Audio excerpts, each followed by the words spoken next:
Olá pessoal, paz e bem. Ao longo da história, Jesus enviou à terra servidores que, com seus exemplos de vidas, dão testemunho do verdadeiro amor incondicional. João Barbosa, que ficou conhecido como Frei Fabiano de Cristo, após tomar a ordem dos franciscanos, foi um desses servidores. E hoje eu convido vocês a assistirem a incrível história de Frei Fabiano de Cristo, que desembarcou no Brasil vindo de Portugal, e mal sabia ele que ao desembarcar começaria sua maior aventura de sua vida. Então agora, se gostarem do vídeo, deixa um like, comenta, compartilha, se inscreva no canal. Assim permanecemos juntos nessa caminhada de fé. Então agora, bora pro vídeo.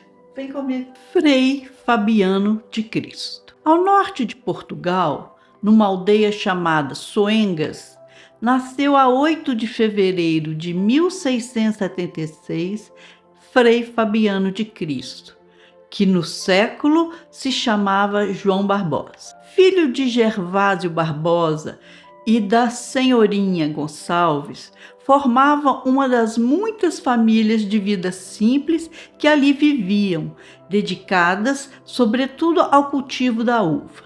De suas 5 irmãs, 4 se fizeram religiosas, o mesmo acontecendo com o único filho da família. Pouco se sabe sobre os anos de infância e adolescência de João. Sabe-se apenas que, pela vida simples e pobre que levavam, pouca oportunidade teve de travar contato com os livros. À procura de algo mais, João Barbosa sabia que o ambiente que o cercava não era resposta aos seus ideais. Sabia que sua família fora, outrora, abastada e que em suas veias corria a nobreza antiga, agora oculta na pobreza. Por ser ambicioso, sentiu logo o desejo de restabelecer a antiga nobreza, mas não seria em Soengas que isso poderia acontecer. No primeiro instante, pareceu-lhe que o melhor caminho seria o comércio. Dirigiu-se então à cidade do Porto, onde as possibilidades se mostravam mais abundantes e ricas. Aí ouvia histórias fantásticas de terras distantes e muita riqueza, deixando o jovem João muito entusiasmado. No final do século XVII, a novidade mais ambiciosa que os marinheiros traziam a Portugal era a descoberta abundante de ouro em Minas Gerais. Assim como muitos, também João viu lá longe, no Brasil, despontar a solução de seus problemas. João despede-se de seus pais e irmãs e parte para o Brasil, numa penosa viagem de meses de balanço no mar e outra não menos penosa por terra, até chegar ao seu destino, na região das Promessas Douradas, o ribeirão de Nossa Senhora do Carmo, hoje Mariana e Ouro Preto. Muita riqueza foi vista, muitos homens arrancavam da terra quantidades enormes de ouro que os tornavam ricos da noite para o dia. Mas, paralelamente à exploração das minas, surge outra fonte de renda, a vida do comércio, ou carreira das minas. Foi esta profissão que João escolheu logo que chegou ao Brasil. Não sabemos exatamente qual a especialidade dos negócios de João. Sabemos apenas que em pouco tempo conseguiu uma respeitável fortuna. A partir de 1704, vamos encontrar João Barbosa com residência fixa na vila de Paraty, tocando seus negócios que lhe rendiam bons lucros, mas nunca deixando de manter contato com as coisas de Deus. Assim, ligou-se logo ao pároco da vila, auxiliando em tudo. Todas as obras de caridade recebiam dele largas quantias em dinheiro, não deixando nunca de ajudar os pobres, que encontravam nele a mão generosa sempre pronta a ajudar. Os planos de João eram de trabalhar mais alguns anos e regressar a Portugal com suficiente fortuna para alterar a situação de sua família. Mas aí Deus entrou em sua vida de forma diferente e alterou o plano do homem. O trabalho espiritual exercido em Paraty foi mudando as concepções de João. Foi sentindo cada vez mais forte o convite à vida religiosa. Hesita, esperava maior clareza, algum sinal talvez. Mas um acontecimento trágico veio por fim suas hesitações. A morte por assassinato de um sócio e companheiro seu por motivos desconhecidos fez com que João ficasse profundamente abalado e percebesse como os bens materiais não significam nada diante da grandeza de Deus. Nesta altura da história, muitas ordens religiosas já estavam estabelecidas no Brasil. Examinando-as, pôde sentir que nenhuma estava tão de acordo com seus propósitos como a Ordem Seráfica de São Francisco de Assis. Porque, como nascera na pobreza, passara depois à riqueza pelo trabalho, queria, à luz da fé, voltar a ser pobre. E ninguém melhor que Francisco de Assis para guiar nesta troca de valores. Tomada a decisão, João apresentou-se ao padre provincial no convento Santo Antônio do Rio, que percebeu imediatamente suas qualidades e, sobretudo, um homem que sentia o chamado de Deus, logo sendo admitido à vida franciscana. Primeiro passo de João: desfazer-se de todos os bens.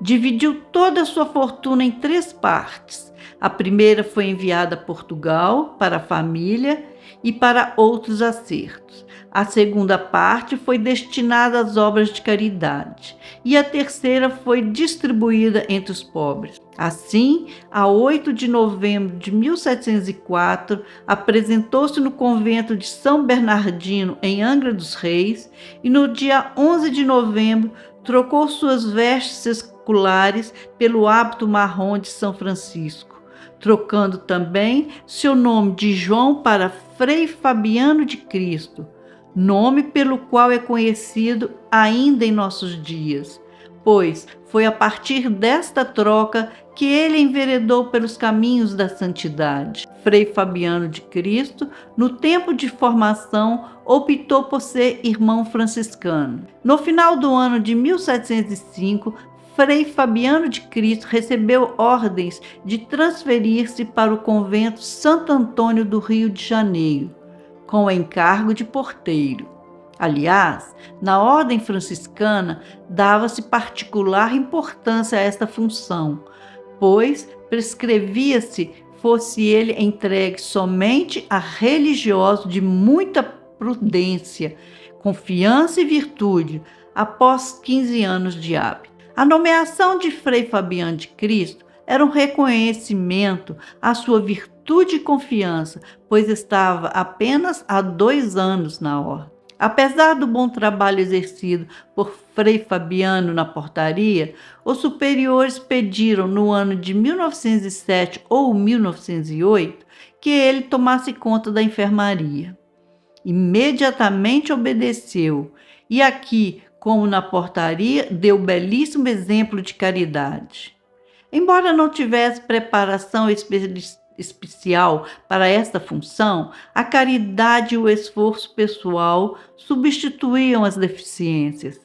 Praticamente levava sua vida junto aos doentes, a tal ponto que nem sequer tinha um quarto próprio, por longo tempo contentando-se em dormir em qualquer lugar da enfermaria, para que, dia e noite, pudesse estar à disposição dos doentes. Só mais tarde aceitou um quarto, mas sempre junto à enfermaria. Assim, consumiu quase todo o resto de sua vida, cerca de 38 anos, exercendo sua caridade para com os doentes e idosos. Com o passar do tempo, o corpo de Frei Fabiano foi sentindo o peso da idade e dos sacrifícios, na forma de sofrimento físico, que o crucificaram por quase 30 anos. A causa inicial destes sofrimentos foi uma eripsela crônica, localizada nas pernas, acentuadamente na esquerda, que mais tarde se transformou numa horrível chaga. Para aumentar estes sofrimentos nas pernas, apareceu-lhe um quisto num dos joelhos, atribuído por alguns ao tempo excessivo que o bom irmão permanecia de joelhos nas suas longas horas de oração. Jamais se ouviu dele a mínima queixa ou atitude de revolta diante de tanto sofrimento. A única coisa que o atormentava era o fato de não poder mais exercer sua função de enfermeiro. Seu estado de saúde agravou-se muito. Já estava ele na casa dos 70 anos. Pressentiu que ia chegando ao fim de seus dias e, conforme dizem, chegou a anunciar aos confrades o dia e a hora de sua morte. No dia 17 de outubro de 1647, pelas 14 horas, Frei Fabiano de Cristo, rodeado pelos confrades, quase despercebidamente como vivera, parte ao encontro do Pai. Uma multidão tomou conta do convento de Santo Antônio. Todos queriam se despedir de Frei Fabiano, pois ele era visto como um santo, um servo de Deus. Todos desejavam ver e tocar aqueles restos que representavam a santidade. O local onde estavam encerrados os ossos de Frei Fabiano começou a ser abandonado, terminando por cair em ruínas. Dos centos e tantos religiosos do tempo de Frei Fabiano, o convento não abrigava, em 1870, mais que 6, e aos poucos o convento foi se transformando numa espécie de hospedaria, até que em 1885 Dom Pedro II hospedou ali o 7º Batalhão de Infantaria do Exército. E vieram as depredações e os estragos. A ruína começara um trabalho demolidor, levando consigo a placa de bronze que assinalava o local da urna com os ossos de Frei Fabiano. Assim, quando o batalhão se retirou, ninguém mais sabia o local que se encontrava a urna. Inclusive, acreditava-se que a mesma havia sido violada. Não queria Deus fosse esta o fim dos ossos de Frei Fabiano, pois em fins de janeiro do ano de 1924, chuvas fortes e prolongadas causaram grandes estragos no Rio e em vários estados. Às 3 horas da madrugada do dia 2 de fevereiro, com um estrondo terrível, ruiu grande parte do muro, atrás do qual antigamente se achava a enfermaria. Em meados de abril, foram iniciadas as obras de reconstrução do dito muro, derrubando a 1º de maio do ano de 1924 o resto do muro que ainda não ruíra. Parte do muro já havia sido derrubado, quando, do lado do convento, de repente, apareceu uma urna de chumbo cheia de ossos. Imediatamente entregue ao guardião, este logo foi convencido de tratar-se dos ossos de Frei Fabiano.